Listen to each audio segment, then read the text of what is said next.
Hindi na mabilang ng batang si Dada kung ilang beses na ba siyang napadaan sa baryo ng San Juanico. Mula kasi nang malaman niya na may nawawalang proteksyon ng albularyo doon, hindi na mapakali ang kalooban ni Dada. Si Dada ay 10 taong gulang pa lamang. Wala na ang kanyang mga magulang. Tanging si Lolo Asyo na lang ang kasama niya sa bahay. Lumaki si Dada na malayo ang loob sa mga kapwa niya mga bata. Mas gusto pa niyang kasama ang mga mas matatanda pa sa kanya dahil sa halip na maglalaro sa lansangan, mas gugustuhin pa ni Dada na maghanap na lamang ng proteksyon ng mga bagay na may tuturing na anting-anting.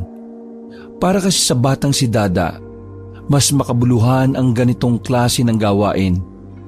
Namamanghanga sa kanya ang ilan sa mga kalugar nila. Siya lang kasi ang bata na parang matanda na kung magsalita at mag-isip. May nakapagbiro pa na si Dada raw ay isang matanda na nabuhay sa katawan ng bata. Ano ba yan? Saan ba nahulog yung proteksyon ng albularyo na yun? Patingin-tingin pa ang bata sa gilid ng daan sa bungad ng baryo San Juanico. Pero ilang beses na niyang ginawa yon. Wala pa rin siyang natatagpuan. Napalingon ang bata sa likuran nang marinig ang boses ng isang lalaki na hindi pa naman katandaan.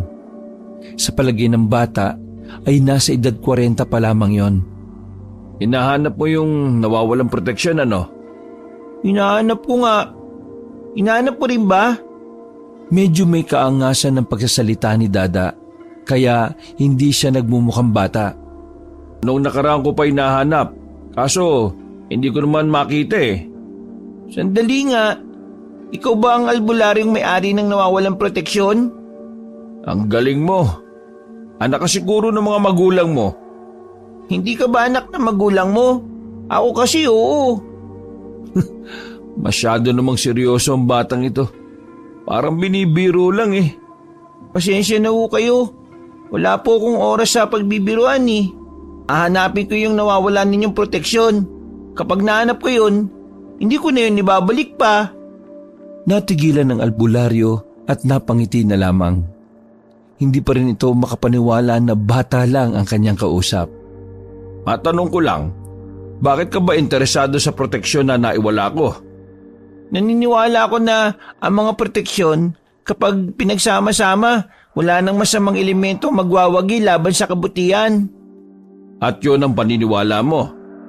Kakasabi ko lang, bakit ka pa nagtatanong? Alam mo, ayos ka rin ano. Bata na medyo bastos at may angas, pero matanda na kung mag-isip. O sige, ganito na lang. Kapag nahanap mo ang proteksyon, sa'yo na lang. Kapag ako nakahanap, ibibigay ko pa rin sa'yo pero makiusap ka muna sa akin.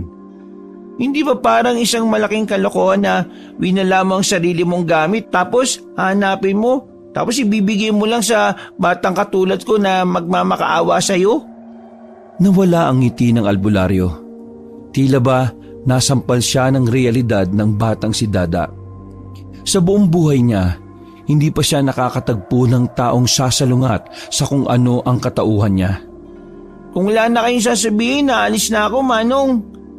Abaloko! Naglakad na paalis ang batang si Dada. Napapakamot na lamang ang albularyong si Mang Danyos. Malapit lang naman ang baryo San Juanico sa baryo ng Gorospe na siyang tirahan ni Dada. Ilang minutong lakaran lang yon. Kaya naman nakabalik siya kagad sa kanilang bahay noong hapon na yon. Pag-uwi niya sa kanila, naabutan niya si Toto na naggagatong ng kahoy sa kanilang lutuan. Si Toto ang pinsan ni Dada. Kuya na niya itong may tuturing, pero kahit na 10 taon ng agwat ay parang magkasing edad lang sila kung mag-isip. Oh, nakauwi ka na pala. Ako na muna ang nagluluto rito. Medyo pagod si Lolo Tasyo eh. Maghapon kasi silang nag-anis sa sakahan. Walang pahinga. Umupo ang bata sa gilid ng kanyang kuya Toto. Kumusta naman pala yung pangongolekta mo ng proteksyon? Marami na akong nakukolekta eh, pero yung hinahanap ko sa baryo San Juanico, wala pa rin. Oy Dada, Sigurado kang ayos pa yung ginagawa mo? Ako naman nag-aalala lang ha. Alam mo naman ang usap-usapan ngayon. Mga aswang na nagpapanggap na tao at nakikihalubilo sa kung sino-sino para makapambiktima. Alam mo naman pala Kaya mag-ingat ka ha. Hanggat maaari, huwag kang uuwi ng sobrang gabi. Narinig ko sa grupo ng mga albularyo rito sa baryo natin. Marami daw ang mga aswang pero may hina lang sila. Pero kapag marami, mas mahirap. Oo, punterian nila yung mga bata. Kaya ikaw, mag-iingat ka ha.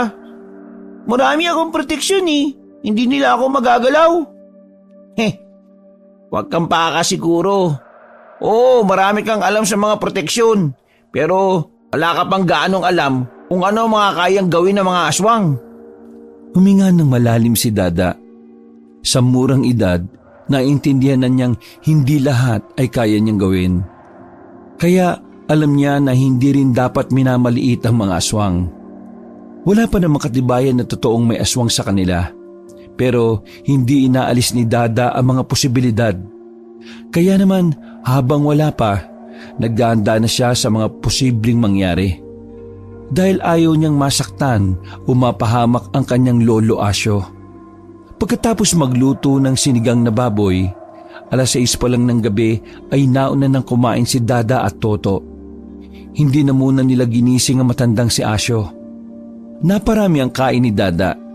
Masarap kasi talaga magluto si Toto. Sa lahat ng pinsan niya, yun lang talaga ang may malasakit sa kanilang maglolo. Kulang na nga lang ay sa kanila na tumira ang binata. Sobrang bait nito at para bang hindi ito marunong magalit. Oh, ano? Una na ako ha. May pupuntahan lang ako sa San Juanico. San Juanico? O bakit? Sama ako. Dada, 8:00 na.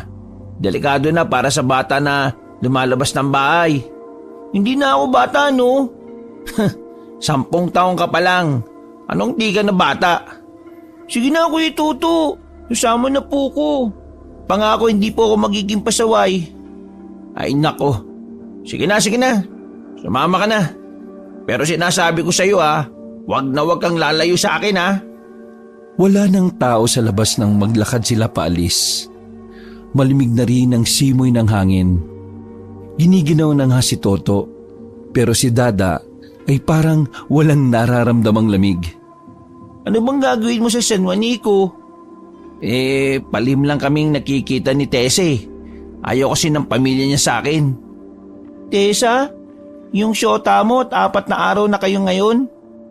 Alam na alam mo Pambira ka. Sinabi mo sa akin kahapon. Sabog ka ba, Kuya Toto? Natawa na lamang si Toto sa kanyang narinig. Sa bungad pa lang ng baryo San Juanico ay napatigil na si Toto. Binuhat niya si Dada at nagtago sila sa gilid. Uy, kriminal lang yung nagtatago, no? Anong meron, Kuya Toto? Nakikita mo yung lalaking yon. Kuya ni Tessa yan. Kapag nakita ko niyan, yari ako dyan. Hanggat wala ka namang ginagawa masama, wala kang dapat ikabala Maliban na lang kung may binabala ka masama. Ay naku Dada, hindi mo ako maintindihan Kapag nagkasyota ka na, baka maintindihan mo na ako. Wala pa ako nabasa sa libro na para maintindihan mo ang isang bagay, kailangan ng syota. Ang pangunawa natin sa mga bagay ay oo na. Magpapaliwanag ka na naman Napansin nila na nawala na ang kuya ng babaeng si Tessa. Kaya naman dali-dali na silang pumasok sa loob. Nakahinga ng maluwag si Toto. Samantalang tahimik lang naman si Dada na pasimpleng hinahanap ang proteksyon ng albularyo. Nasa kalagitnaan na sila ng baryo nang tumigil sila sa tapat ng isang bahay. Pumwesto ang magpinsan sa likuran ng taniman ng mga ampalaya. Nakapagtago sila ng bahagya dahil malago-lago na ang mga dahon doon. Wala bang aswang na makakakita sa atin dito? Sa baryo natin meron, dito wala. Bakit ayaw mo puntahan doon sa bahay nila kaysa sumilip ka rito? Ang tunay na lalaki, haharap sa magulang ng babae, no? Baka tagin ako ng mga yun Kung alam mo lang kung anong klaseng magulang meron sila. Hindi ako interesadong malaman. Ay naku, ewan ko sa'yo. Para ka talagang matanda magsalita. Kumuha na lamang ng maliit na bato si Toto at binato ang bintana ng bahay. Pero sa halip na ang babaeng si Tessa ang sumilip, ang tatay nito ang dumungaw doon.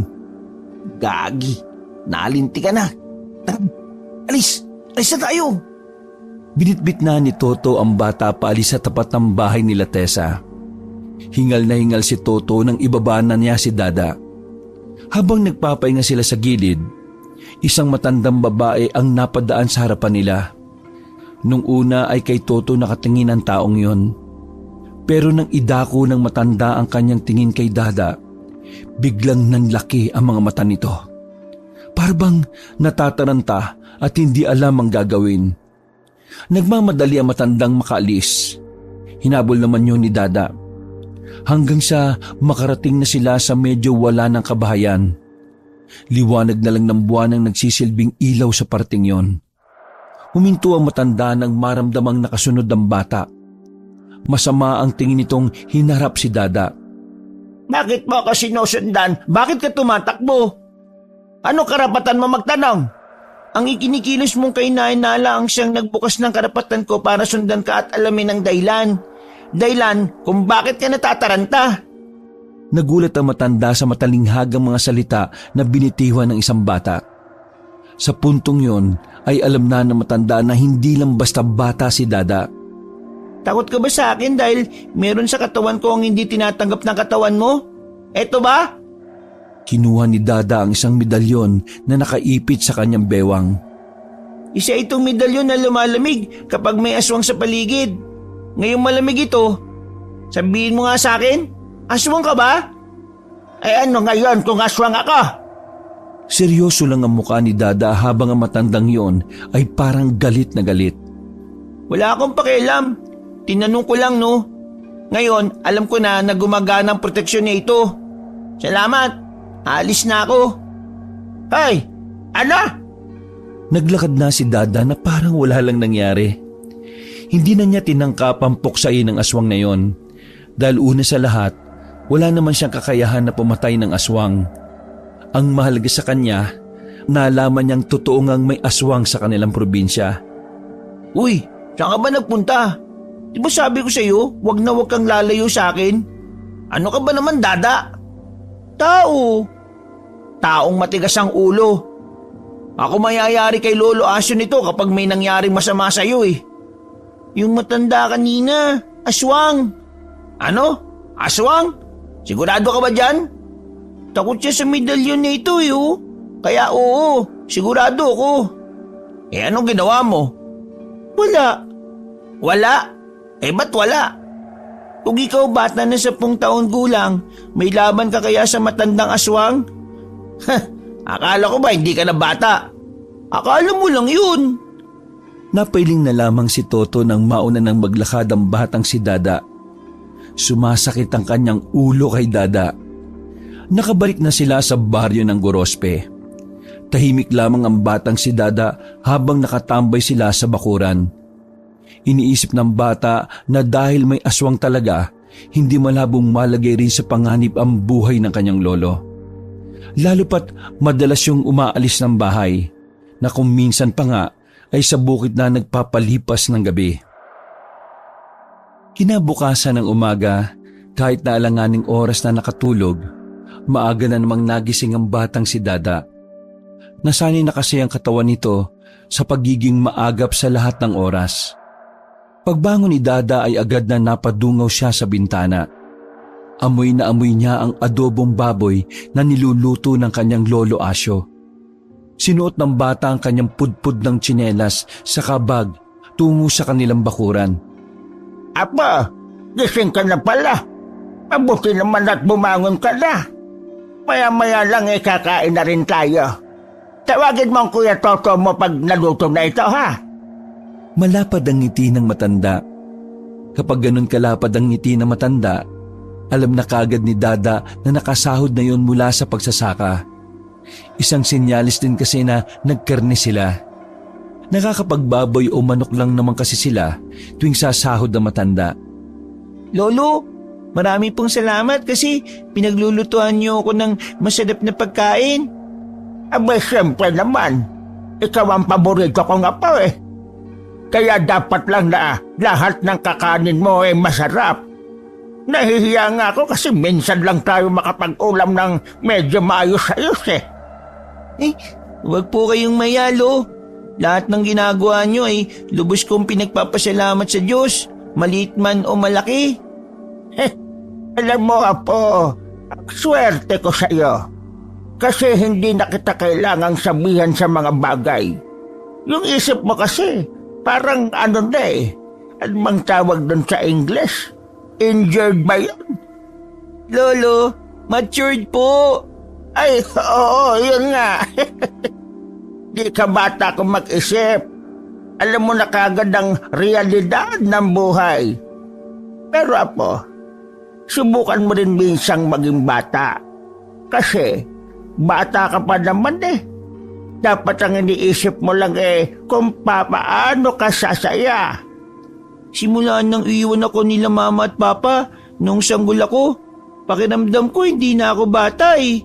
Pakiramdam ko po, meron akong misyon sa mundo. At yan ay maging kolektor ng mga proteksyon. Nako, ang dami mo nang nakolekta mula sa iba't ibang albularyo at pangkaraniwang tao. Lolo, malakas po ang kutob ko na hindi lang yun eh. Sumeryoso ang mukha na matanda. Tumabi ito sa pagkakaupo sa batang si Dada. Apo, masaya ako sa ginagawa mong pangongolekta. Pero sana ay iwasan mo mga mas hihigit pa dyan. Tulad po ng alin? Gaya na lang ng pagnanais na kalabanin ng mga aswang. Napatingin lamang si Dada sa kanyang lolo. Ngumiti lang yun sa kanya na kinagulo naman ang isipan ni Dada.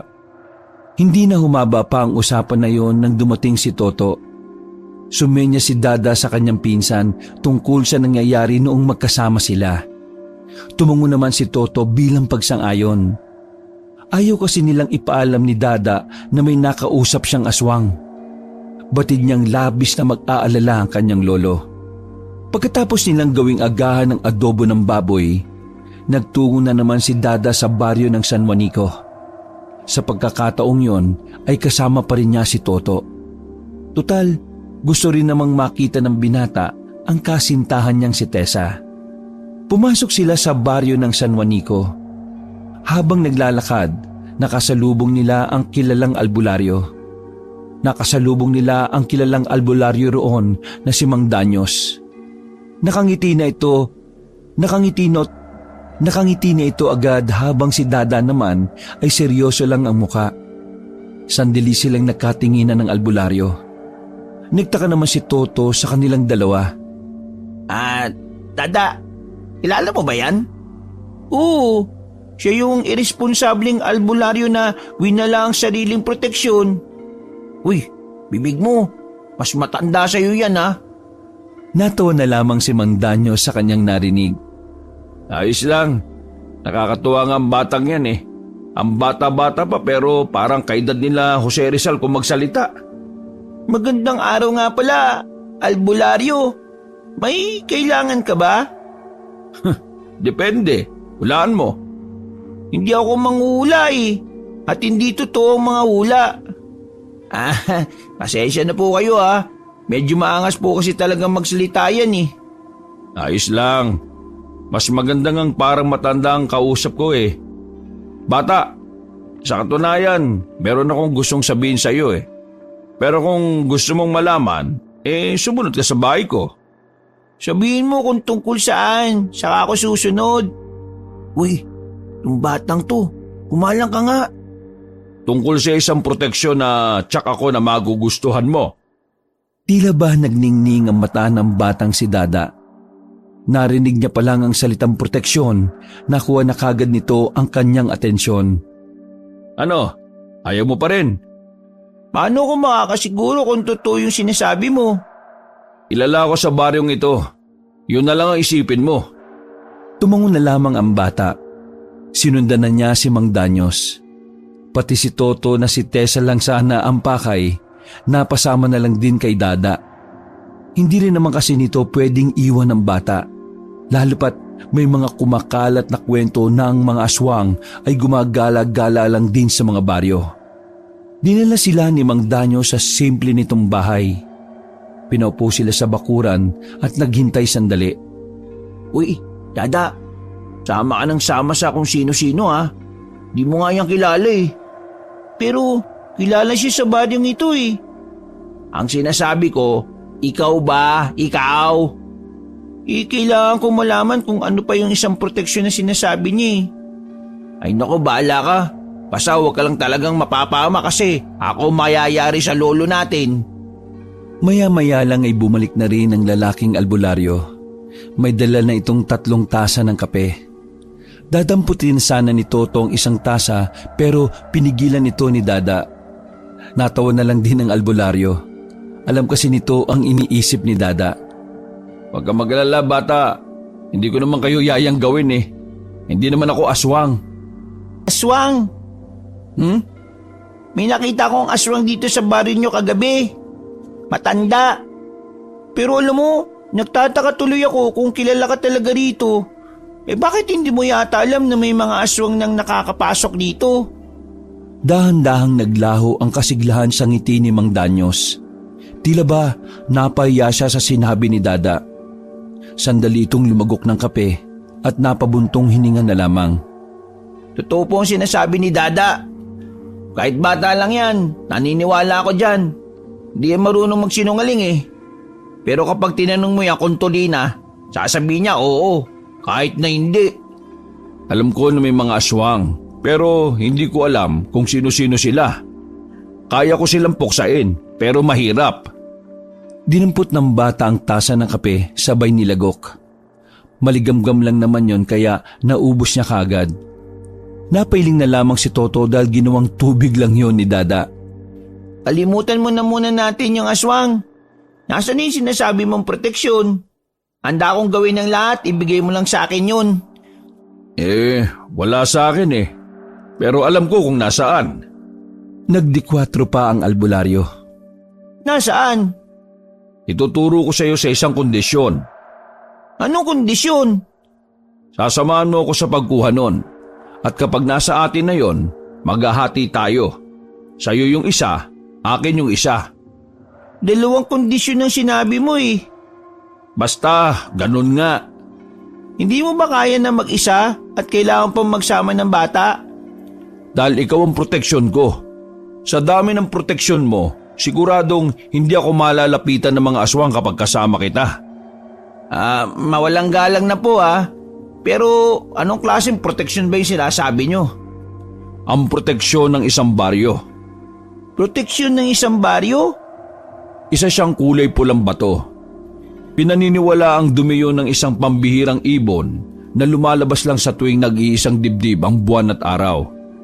Ang dumi na yun ay nagiging bato. Kumikinis at nagiging kulay pula. Matagal lang nandun yun. Marami ang bato na yon. Pero dahil maraming albularyo na ang nakakakuha, 2 na lang ang natitira sa pugad ng ibon. Hindi siya madaling kunin kung normal ka lang na tao dahil may mga aswang na nagbabantay doon. Kung proteksyon ng isang baryo ang bato, ibig sabihin sa isang baryo wala nang makakalapit o kaya makakapasok sa loob. Tama ka, bata. Kung ganun, bakit aswang ang nagbabantay sa mga bato? Diba dapat hindi sila makakalapit? Gagana lang ang proteksyon na yon sa oras na ibabad na yon sa mainit na tubig na may suka at bawang. Sandaling napaisip si Dada.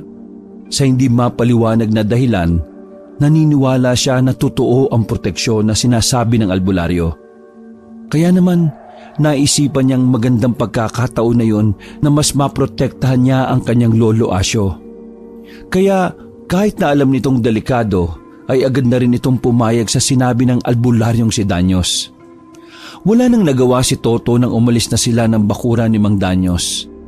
Habang naglalakad, ay pinapagalitan ng binata ang kanyang batang pinsan. Ikaw bata ka, alam mo ba pinapasok mo? May mga aswang kayong pwedeng makalaban. Tapos ikaw, pumayag ka kagad? Hindi mo ba alam na kapag napahamak mahihirapan si Lolo Asyo? Mas mahihirapan siya kapag siya yung napahamak dahil sa aswang. Kuya Toto, malakas ang kutob ko na unti-unting sasakop ang mga aswang. Kumukuha lang sila ng tamang pagkakataon eh. Ay nako, Diyos ko, bahala kang ang bata ka. Kung makaasta ka, alam mo, laki-laking tao eh. Isang sipa lang sa'yo ng aswang, wala ka na. Tapos, nagtiwala ka pa sa albularyo ng San Juanico. Mukha ngang hindi gagawa ng matino yun eh. Magtiwala ka lang sa akin, Kuya Toto. Sa inis ay nauna nang naglakad si Toto. Hindi na niya kaya pang kontrahin si Dada. Dahil kahit anong sabihin nito, kayang-kaya nitong bigyan ni Dada ng magandang katwiran. Mag-isang naglakad si Dada pauwi. Nadaanan niya ang ibang bata na kasing edad lang din niya. Masaya ang mga yon na naglalaro. Pero kahit na ganon, wala man lang naramdaman na lungkot si Dada. Sa halip ay naiirita pa siya sa mga batang walang alam kundi maglaro lang. Lalagpasan na sana niya ang mga bata nang asirin siya ng mga yon. Paulit-ulit na sinisigaw ng mga bata ang mga salitang Dada matanda. Huminto si Dada at seryosong tumingin sa kanila. Tumigil ang tawanan ng mga bata nang makita ang blankong reaksyon ni Dada. Mga batang walang alam sa nangyayari.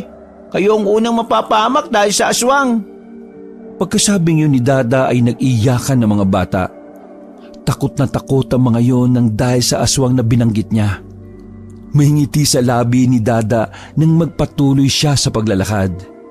May kakaibang saya talaga sa kanyang kalooban kapag napapaiyak niya ang kapwa niya bata.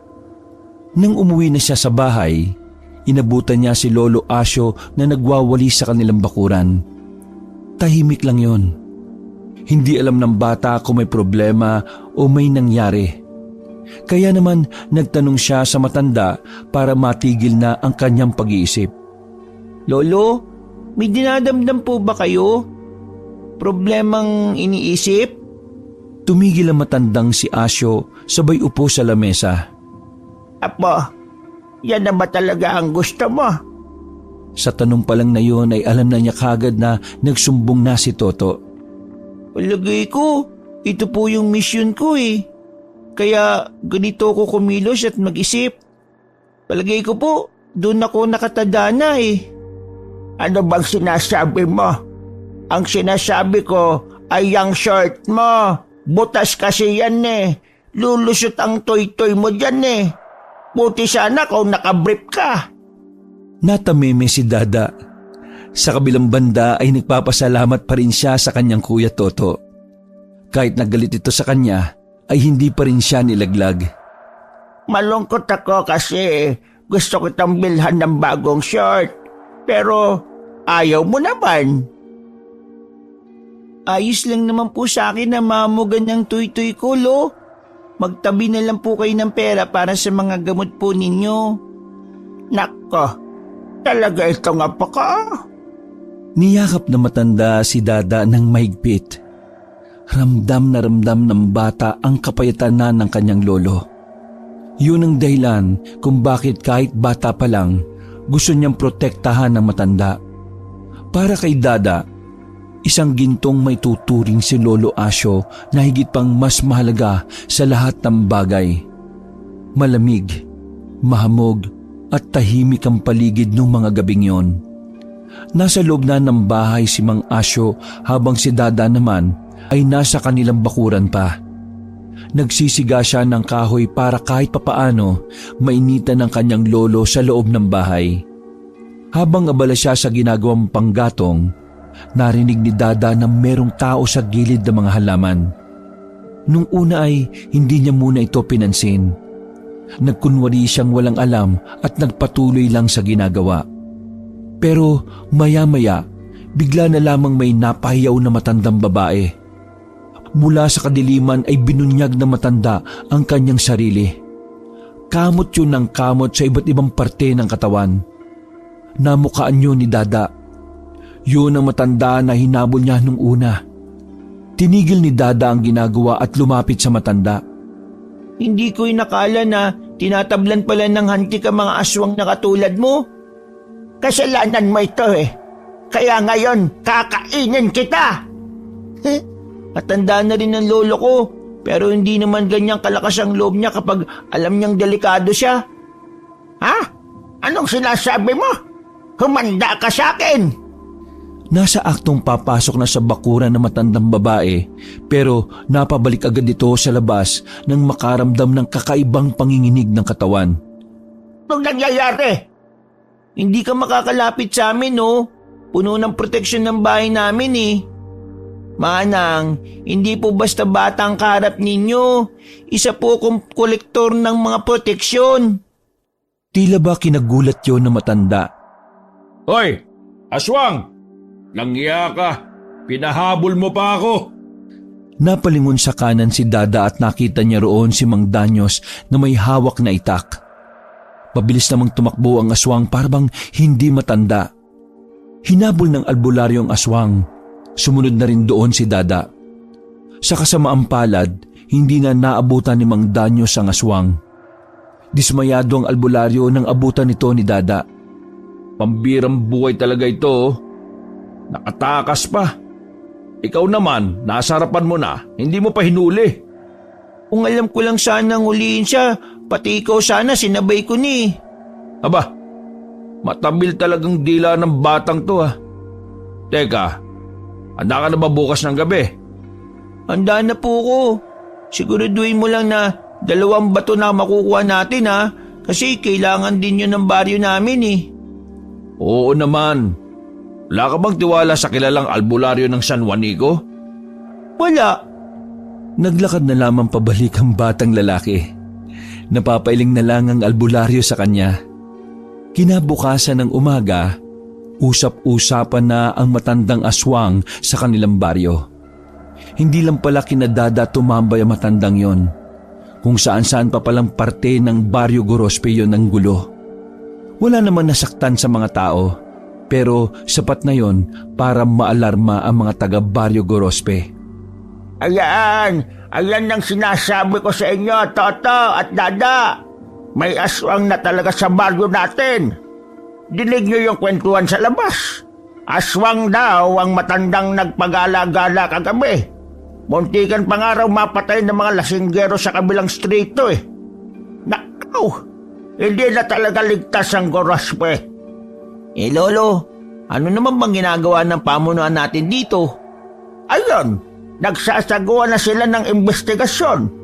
Abang wala pang nahuhuling aswang, hindi rin muna nagpapapasok sa baryo ng hindi nila kilala. Para yun makaiwas tayo sa pagpasok ng mga aswang. Maraming aswang, Lo.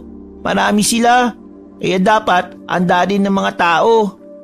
Marami. Saan mo naman nakuha ang impormasyon na yan, Apo, ha? Sa balita po. Sa balita? Wala naman tayong TV at radyo, ah. Sa balita po ng mga chismosa. Nakahinga ng maluwag si Toto. Buong akala niya ay aamin na si Dada na may alam ito sa mga aswang. Ay, nako ka. Loko-loko ka talagang bata ka. Ang mabuti pa kumain na kayo ng marami at mamaya aalis tayo. Gusto kong maligo sa ilog, kaya samahan niyo ako, ha? Oh, narinig mo, Dada. Kasama ka. Kasama ka. Kasama ka. Hindi ako bingin, oh. Inuulit ko lang kasi baka magkaroon ka na naman ng dahilan eh. Nang sumapit ang tanghali ay nagtungo na sila sa ilog. May mangilan-ngilang tao ang naroon. Pero pumwesto sila sa bandang malayo. Habang naliligo sila, bigla na lang tumungtong ang kanilang lolo sa malaking bato. Uy, anong ginagawa niya? Tinitingnan kung may babaeng naliligo sa kabila.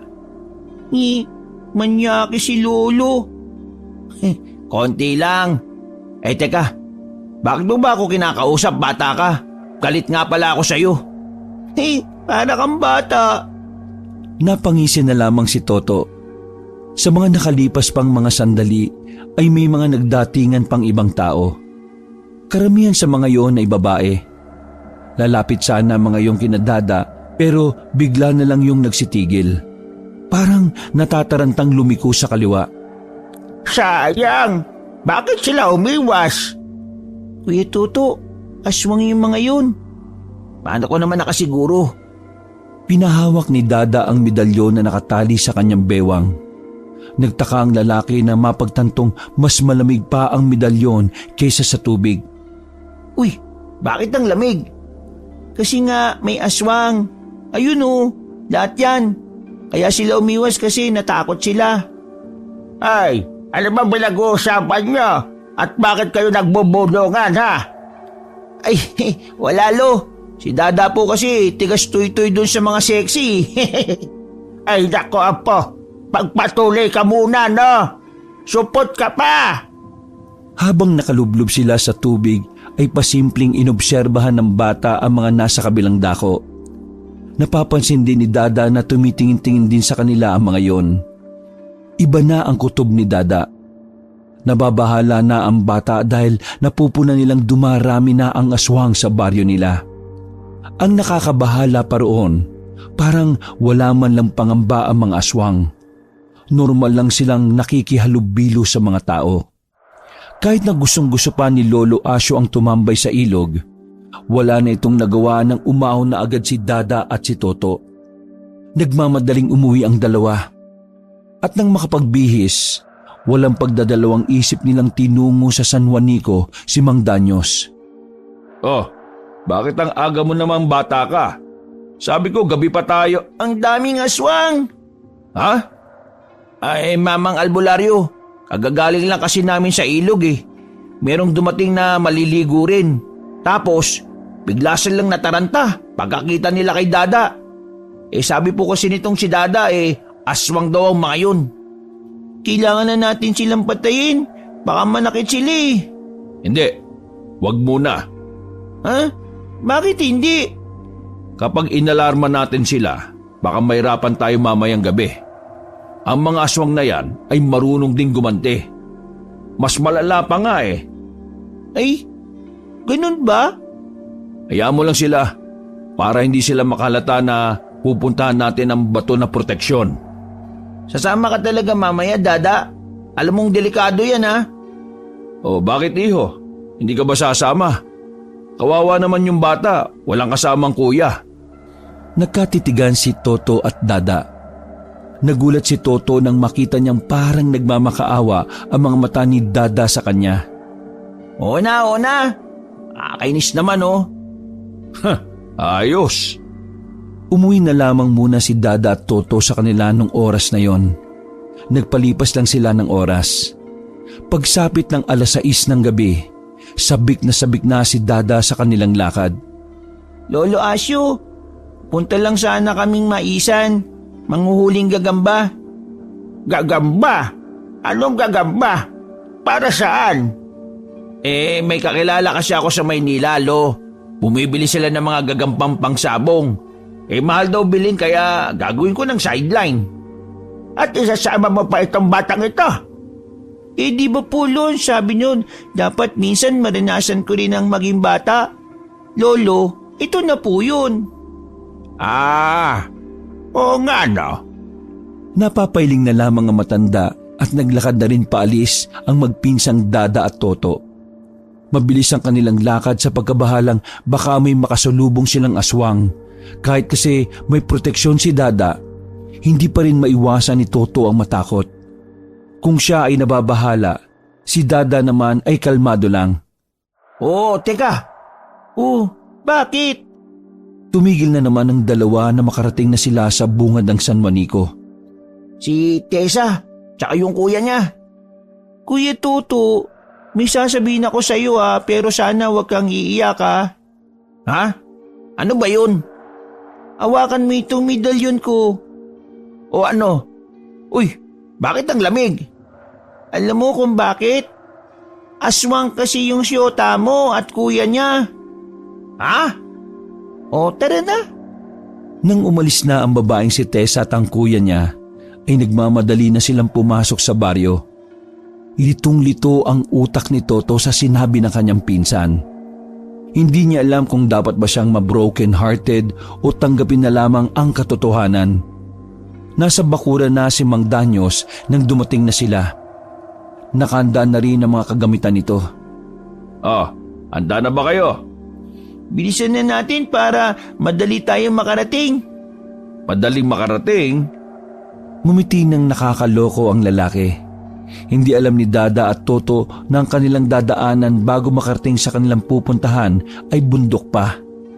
Nang nasa kagubatan na sila ay puro angal ang ginawa ni Toto.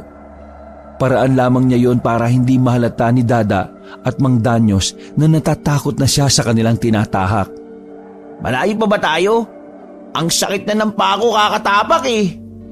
Kailangan pa nating lagpasan ang bundok na ito. Mga 2 oras pa. Tapos pagbaba natin, sasakay tayo ng dimotor na bangka. Ano? Seryoso ka ba? Uy, Tuto, kung pagod ka na, pwede ka namang maunang umuwi eh. Pakisabi na lang kay Lolo, bukas pa ako. Isa ka pa. Sandali. Tumahimik ka. Bakit? May aswang? Lumamig yung medalyon? Upo, dali. Wala ba tayong gagawin? Iwas tayo sa gulo. Kailangan natin makarating nang walang nakakaabala sa atin. Huminga ng malalim ang albularyo. Tahimik lang din naman si Dada at Toto. Nakiramdam sila sa kanilang paligid. Maya-maya lang ay mayroon ng mga dumaan. Sigurado sila na aswang yon dahil sa mga bitbit nito mga tao na walang malay. Anong gagawin nila sa mga dala nila? Kakainin? Oo, pwedeng gawin nilang handa yan para sa isang okasyon. Masyado kasing marami mga dala nila. Sa puntong yon, hindi maintindihan ni Dada ang bigla na lang na pagkabuhay ng kaba. Lumulunok siya ng laway. Parang sa kanya lang din naramdaman na isa rin pala siyang bata. Isang batang marunong ding matakot. Nang makaligpas na ang mga aswang, ay saka lamang sila nakahinga na maayos. Kung makikita lang nila ang mukha ni Toto, ay makikita nilang namumutla na yon. Pinigilan kasi ng binata ang paghinga. Mukhang kailangan natin sa kabila dumaan. Huwag dito. Sa kabila? Galing na tayo doon ah. Kesa naman dito. Nakita mong dyan din sila duman, di ba? Gusto mo ba maging sisig nila? Hindi na nakapagsalita pa si Toto. Sumunod na lang silang dalawa ni Dada sa albularyo. Nagawang makaiwas ng 3 sa panganib na sana ay dadanasin nila sa mga aswang. Si Dada, sa halip na makaramdam ng sobrang takot, habang tumatagal ay parang mas lalo pa siyang nasasabik. Kapag kasi nakuha na niya ang pulang bato, yun na ang pinakamagandang proteksyon na makukolekta niya. Pababa na tayo ha. Mag-ingat kayo sa daan. Baka may maapakan kayong tuyong dahon at madulas kayo pababa. Tandaan nyo, kapag nahulog kayo dyan, ang bagsak nyo sa langit. Dinungaw pa ni Dada at Toto ang bangin na nasa gilid nila. Malakas pa ang hangin ng mga sandaling yon, kaya medyo kabado rin sila. Mamamatay ba talaga tayo dito kapag nahulog tayo? Kuya Toto, malalaman mo lang yan kapag sinubukan mo. Tama ang bata. Makalipas ang halos 2 oras, bumaba na sila sa paanan ng bundok. Kaunting lakad lang, nakarating sila sa isang dalampasigan. Napakamot na lamang sa ulo si Toto. Seryoso ka pala sa sinasabi mo kanina? Seryoso lahat ng sinasabi ko, no? Halika kayo, sumunod kayo at manghihiram tayo ng bangka. Naglakad sila ng kaunti at narating naman nila ang bukod tanging bahay na naroon. May kahabaan ng kubo at mula sa labas, maririnig ang mga tao na nasa loob. Maya-maya lang, isang matandang babae ang nagbukas ng pinto at kinausap si Mang Danyos. Hindi na naririnig nila Dada ang usapan ng dalawa dahil halos magbulungan lang ang mga yon. Nasa halos 5 minuto yata ang usapan bago yun natapos. Ayos, pinayagan tayong mahiram yung bangkang dimotor. Sino sila? Yung matandang nakausap ko ay kaibigan ko noon pa. Yung mga nasa loob naman, mga anak niya. Huwag ka mag-alala, Dada. Hindi sila masasamang tao. Wala naman akong sinasabi. Akala ko lang syota mo yung matanda. Natawa na lamang ng malakas si Mang Danyos. Mga ilang sandali lang din ay nakasakay na rin sila sa bangka. Nakikita niyo yung islang yon. Doon tayo pupunta. Nasa kagubatan niya ang 20 bato na natitira. Tumango-tango lang ang batang si Dada, pero sa kaloob-looban niya ay walang paglagyan ang kanyang pagkasabik. Nasa 20 minutos ang paglalayag nila sa laot. Paglapag ng kanilang paa sa lupa, dito na nagsimulang mabalot ng kilabot ang tatlo.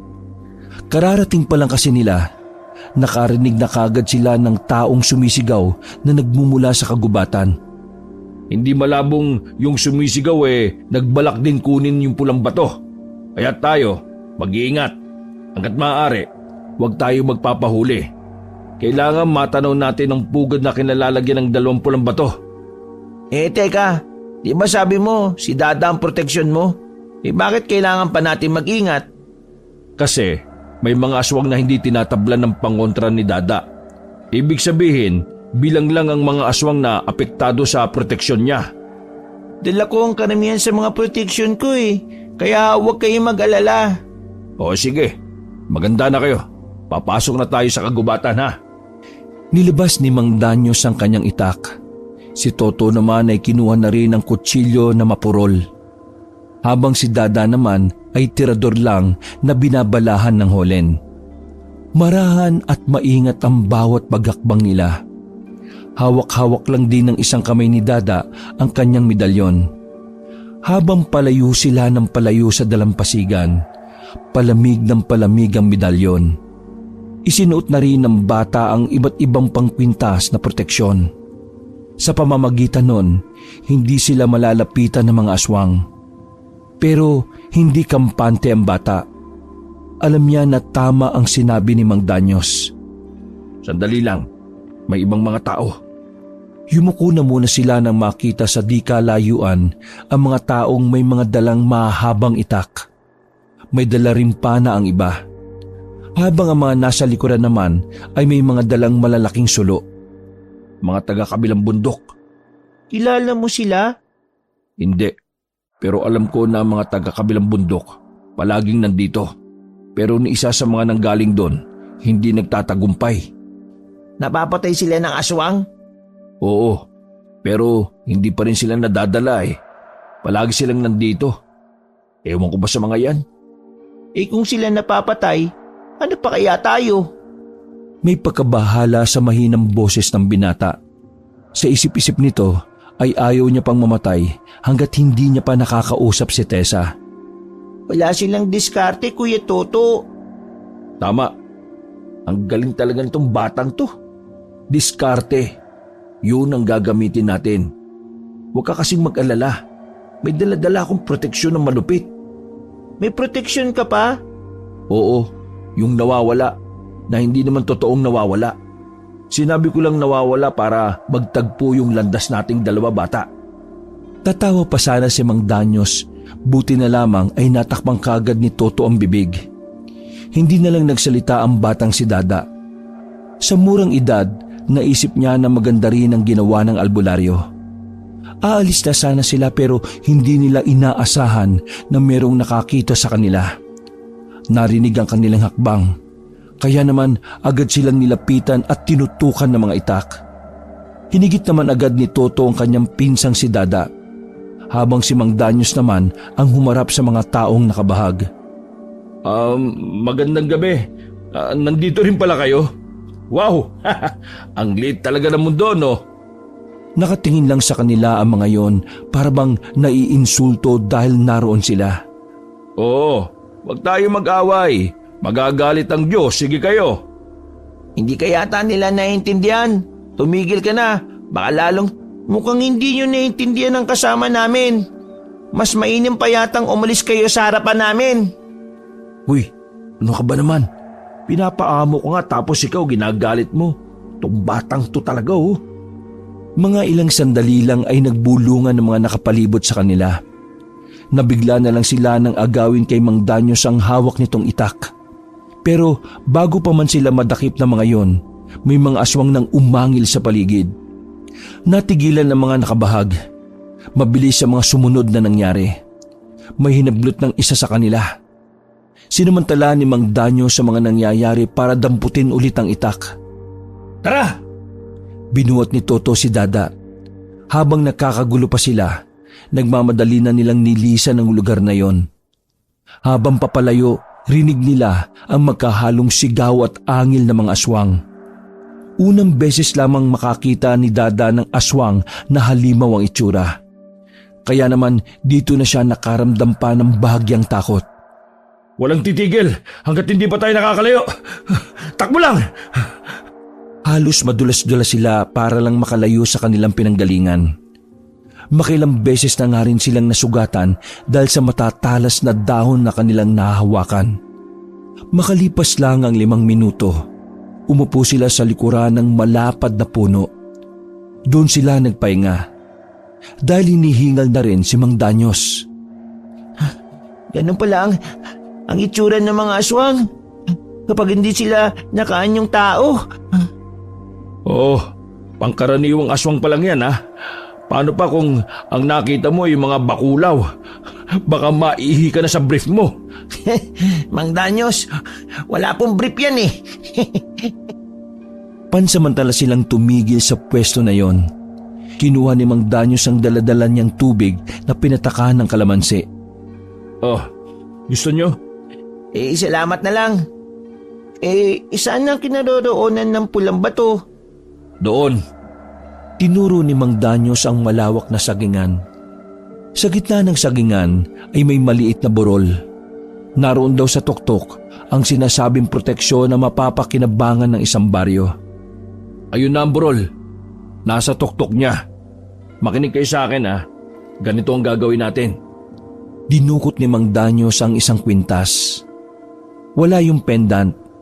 Parang yari lang siya sa manipis na pilak. Ito ang proteksyon na sinasabi ko, Dada.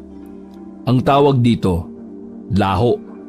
Kapag sinuot ito ng isang tao, hindi siya makikita ng mga aswang. Invisible ang epekto niyan? Hindi.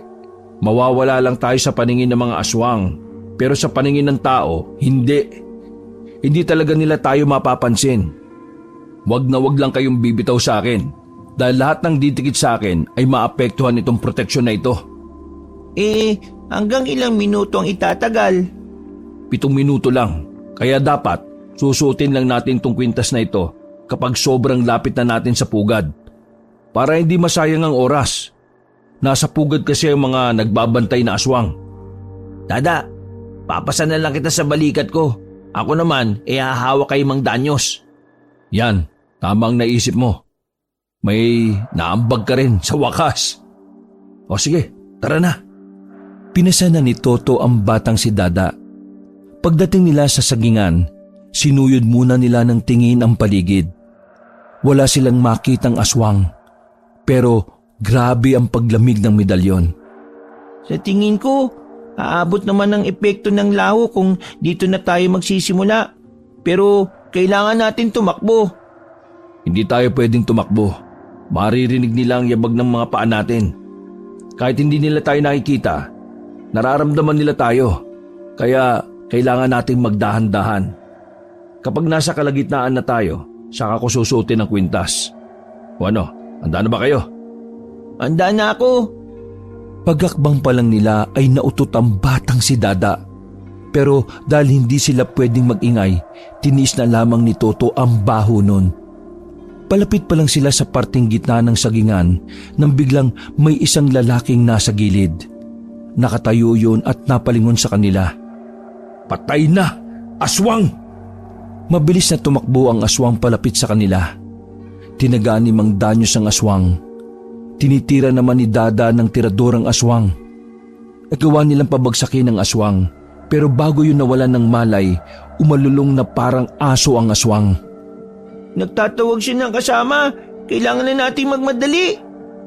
Mabilis na nakarating ang mga aswang sa sagingan. Buti na lang, bago sila makita ng mga aswang, ay sinuot na ni Mang Danyos ang kwintas ng laho. Nakahinga sila ng maluwag. Nasa harapan lang nila ang mga aswang pero takang-taka ang mga yon kung bakit bigla na lamang silang nawala. Senyasan lang silang tatlo. Inamoy-amoy naman ng mga aswang kung saan sila napunta. Pero maging ang amoy pala nila ay naglaho rin. Pag-alis ng mga aswang ay nagmamadali na ang tatlo. Mabilis ang kanilang lakad paakyat ng burol. Wala pang 2 minuto ay nasa tuktok na sila. May maliit na kuweba na naroon. Agad nilang inilawan at ilang sandali lang nakita na nila ang isang malaking pugad. Naroon ang isang bato na kulay pula. Walang ya. Bakit isang bato lang ito? Paano tayo maghahati? Pwede mang kunin mo kaysa pagtalunan natin kung kanina mapupunta. Isa na lang yan eh. Mamaya na tayo magdesisyon. Uy, makautos tong batang to. Kala mo matanda na eh. Kinuha na agad ni Mang Danyos ang batong pula at sinilid sa kanyang bag. Sa pagkakatansya ni Mang Danyos ay may natitira pa silang 2 minuto para makaalis. Kapag naubos na yon at naroon pa sila, malamang sa malamang makikita sila ng mga aswang. Wala silang sinayang na oras. Tumakbo sila pababa ng burol. Nadaanan nila ang mga aswang kaya medyo bumagal sila. Nang papalis na sana sila sa sagingan, bigla na lang nawala ang bisa ng kwintas. Sabay-sabay na napalingon ng mga aswang sa kanila. Nalintikan na tayo! Takbo! Karipas ng takbo ang tatlo para silang mauubusan ng lupa sa sobrang pagmamadali. Ang kaso, sa kasamaang palad, nahablot ng mga aswang si Mang Danyos. Nakakapit ang albularyo sa katawan ng saging. Sa halip na tumakas, nagawa pa talagang bumalik ng magpinsang Toto at Dada. Nakipaggilahan si Toto habang si Dada naman ay muntik-muntikan ng malaglag sa pagkakapasan. Napilitan na lamang bumaba si Dada. Matapang nitong tinindigan ng mga aswang. Tinaas nito ang damit at sakay pinakita ang medalyon. Naglayuan ang ilan sa kanila. Tumayo naman kagad si Mang Danyos. Tinutukan niya ang mga yun ng itak. Habang si Dada naman ay nanatili pa ring nakatayo sa harap ng mga aswang. Hindi pa yun naalis sa kinatatayuan kung hindi hinila ni Toto. Hindi sumunod ang mga aswang sa kanila. Para bang nagkaroon ng trauma ang mga aswang na yon nang makita ang medalyon. Nakaramdam ng kaunting pagkamangha si Mang Danyo sa bata. Hindi niya akala na makakakolekta ang batang yon ng malakas na proteksyon. Nakalayo sila sa burol at sa sagingan. Tuwang-tuwa ang albularyong si Mang Danyos. Kaso ang problema nila, isa lang ang pulang bato. Salungat sa inaasahan nila na dapat ay 2. Huminto sila sa ilalim ng punong sampalok. Kinuha muli ni Mang Danyos ang pulang bato. Huminga ng malalim si Mang Danyos. O bata, anong gagawin natin dito? Isa lang pala itong pulang bato na ito. Hindi ko rin naman alam na may nakakuha na pala ng isa. Di biyakin natin sa gitna. Naku, hindi yan pwede. Mawawalan ng bisa ito. Paano nga yan? Di isang baryo lang ang mapoprotektahan yan. Kailangan ko ito dahil sa baryo namin maraming aswang. Tsak ako na lulusob sila sa amin, gaya ng matagal na nilang pinaplano. Kung gano'n naman pala sige, sa iyo na yan. Uy, balo ka ba? Alos mamatay-matay tayo tapos isusuko mo lang ng ganyan yung pinaghirapan natin. Ayos lang yun, Kuya Toto. Hahanap na lang ako ng ibang proteksyon para kay Lolo. Para sa lolo mo? Opo, para sa lolo ko. Yun ang dahilan kung bakit ako nangongolekta ng mga proteksyon eh. Dating manunugoy si Lolo Asyo. Sa pagtanda niya, alam ko na isa siya sa gagantihan ng mga aswang. Kapakanan ng lolo namin ang dahilan kung bakit 7 taon pa lang yan, nangongolekta na yan ng iba't ibang proteksyon. Mahal na mahal niya ang lolo namin eh. Kaya niya ginagawa ang lahat ng ito para sa lolo namin. Tila ba nahabag ang kalooban ni Mang Danyos? Nakaramdam siya ng paghanga sa bata. Dahil sa murang edad, marunong na itong magpahalaga sa buhay ng mahal nito. Sige. Iyon na nga lang to. Nilagay ng albularyo ang pulang bato sa palad ng bata. Pero sabi mo, baryo nyo ang lulusobin ng mga aswang, di ba? Marami kaming albularyo. Kahit papano kakayanin na naming lumaban. Ikaw, hindi lahat ng proteksyon mo kaya kayong iligtas, lalo na kapag marami na sila. Pero yung pulang bato, makakatulong yan. Basta sundin mo ang proseso. Magtusok ka lang ng malaking kawayan na lagpas hanggang bubong ng bahay. Tapos, ilagay mo sa tuktok yung pulang bato. Sa oras na matanaw yan ng mga aswang, matatakot na mga yan na pumasok sa baryo ninyo. Hindi kita pinipilit ha. Hindi rin ako nagmamakaawa. Usang desisyon mo yan. Pero sige, tatanggapin ko. Nakikita ko sa mga kilos mo kung gaano mo kamahal ang lolo mo. Kaya, ikaw ang mas karapat-dapat dito. Hindi mo po ba mahal yung mga taga-baryo nyo? Mahal ko sila. Kaya nga kahit wala kaming proteksyon, kasama ng mga kapwa ko albularyo lalabang kami sakaling pumasyal na yung mga aswang sa baryo San Juanico. Maraming salamat ha. Kahit mukha kang nagsisinungaling palagi, may mabuti ka rin palang puso. Haba, lokong bata to Bawiin ko kaya yan. Natawa na lamang ang albularyo. Madaling araw na makarating sila sa baryo ng San Juanico. Masayang nagpaalam si Mang Danyo sa kanila at pumasok na rin ng baryo. Si Toto at Dada naman nagmamadali na rin makabalik sa baryo Gorospe para simulan ang gagawin para sa pulang bato. Kaso, nang makarating sila sa kanilang bahay, gising ang kanilang lolo. Nababahala ang muka at tingin ng tingin sa labas ng bakuran. Nako, bata ka. Bakit ka ba umuwi? Sana nanatili ka na lang kung saan man kayo nagpunta. Po? Bakit po lolo? Ano po bang nangyayari sa inyo? At bakit ka may dalang mga damit? Lalayas ka ba lo? Si Dada, hinahanap ng mga tao rito sa atin. Ako po? Bakit po? Maalas ka raw. Kampon ka raw ng kaniliman. Yung mga batang kalaro mo daw nilagnat ng kausapin mo. Lahat sila'y nakakasundo na para hulihin ka at igapos. Tapos bala kanilang sunugin ang buhay. Tinuturing kanilang salot mo. Sira ulo pala yung mga yan Hindi ba nila alam ang sakripisyong ginawa ni Dada para lang makuha yung pinakamagandang proteksyon para sa baryong ito? Mga inutil pala sila Mga apo, kailangan na nating umalis dito. Kung hindi mapapahamak si Dada. Agad na binuhat ni Toto ang bata. Kinuha rin ng binata ang daladalang bag ng matanda. Palabas na sana sila ng kanilang bakuran nang may mga tumatakbong mga residente palapit.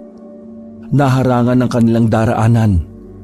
Lahat ng mga yon ay may daladalang itak. Visit kasi mga chismosa dito sa atin Ano na naman kayang ginawa nilang kwento tungkol dito kay Dada? Ayan na nga ba sinasabi ko Baka sa mukha ni Dada ang pangamba nang makitang galit na galit ang mga residente. Ayan, yan ang malas sa baryo. Yan ang dahilan kung bakit nilalapitan tayo ng mga aswang. Pati nga mga bata tinakot niya Hindi yan tunay na bata. Matanda at masamang elemento yan na sumabi sa katawan ng bata. Sunugin yan! Sunugin! Pinausog ni Toto ang matanda at si Dada. Si Toto ang humarap sa mga tao. Kahit na alam niyang hindi naman makikinig ang mga yon. Anong ginagawa nyo? Hindi nyo ba alam na si Dada ang nagligtas sa atin? Lulusob ang mga aswang sa mga baryo para manakop. Pero nandito si Dada. Dala niya ang pinakamalakas na proteksyon para sa lahat. Tapos ganito ang gagawin nyo? Ituturing nyo siyang salot? Lahat ng galaiti ang mga residente. Hindi nila tinatanggap ang mga sinasabi ni Toto. Sa halip, sinasalungot nila ang mga yon. Ikaw, Aling Norma, puro ka chismis. Lagi mong pinag-iinitan si Dada. Palibhasa, mas matanda pang isip ni Dada kaysa sa edad mo. Ikaw naman, Aling Gemma. Ikaw akala mo di ko alam na ikaw ang nakakalat ng anak na salot si Dada. Hoy, anak mo yung anak ng salot. Nagnanakaw pa ng tinapay sa bakery. At ikaw, Erna, ang pangit mo na nga, chismosa ka pa. Inisa-isa ni Toto ang mga chismosang nasa harapan niya. Pero kahit na anong sabihin niya ay wala nang pakialam ang mga yon. May mga kalalakihan na lumapit. Biglang sinipa at sinapak si Toto. Pero pinilit nitong lumaban. Nakipagsuntukan nito sa mga lalaki. Kaso sadyang hindi kaya ng isa ang 5. Kaya sa huli ay wala rin itong nagawa. Kasalanan sa inyo ah. Anong wala? Yang apo mong matanda na nakatawang bata ang may kasalanan kung bakit minamalas ang lahat. Kung hindi niyo ko hayaang gawin ang misyon ko, lahat tayo dito mamamatay. Sa halip na pakinggan, nagalit lang ang mga tao. Nasa aktong hahabultin na nila ang bata nang dumating naman si Mang Danyos at ang ilang pang miyembro ng mga samahang albularyo. Magsitigil kayo! Ano bang kalokohan ang ginagawa nyo? Mga mangmang! Hindi nyo ba alam na ang batang yan ang magliligtas sa inyong lahat? Pero dahil sa ginawa nyo, pinatunayan nyo lang na hindi kayo dapat maligtas. Lulusob ang mga aswang, baka bukas, pero baka rin ngayon. Kaya kung gusto nyong mabuhay, hayaan nyo ang batang yan na gawin ang nararapat. Matigas ang ulo ng mga taga-Gorospe. Walang naniniwala. Kaya naman napilitan na si Mang Danyos na isama na lamang si Dada sa baryo ng San Juanico. Huwag niyo sanang pagsisiyan ang ginawa niyo sa amin. Tandaan niyo, kayo ang gumawa ng sarili niyong kapalaran. Inakay na ng ibang albularyo si Toto. Hirap yung makalakad. Bago ito umalis ay nag-iwan pa ito ng kataga. Ang papangit niyo! Nakalis naman sila ng maayos. Hindi na rin humabol sa kanila ang mga tao.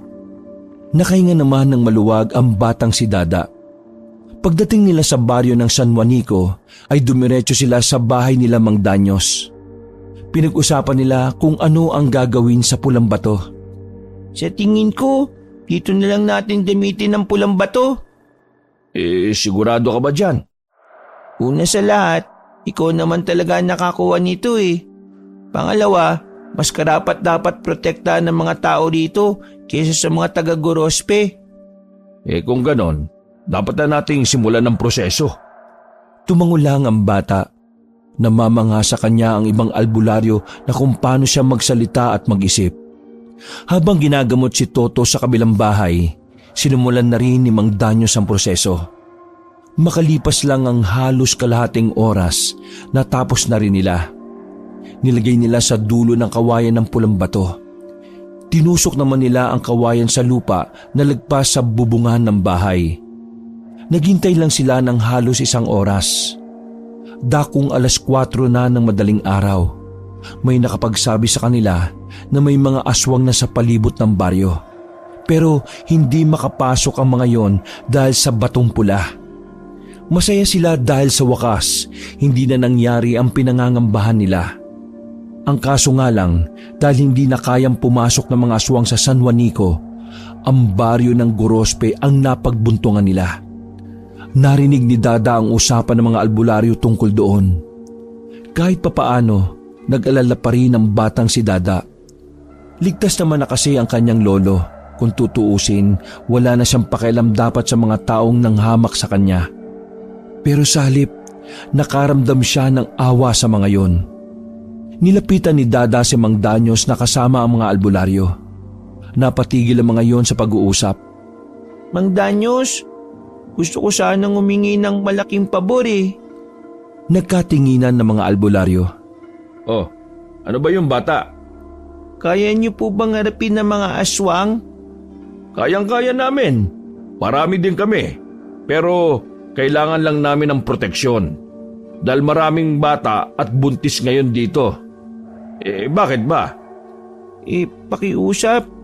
Iligtas niyo po sila, yung mga taga-Gorospe. Iligtas niyo yung mga residente doon.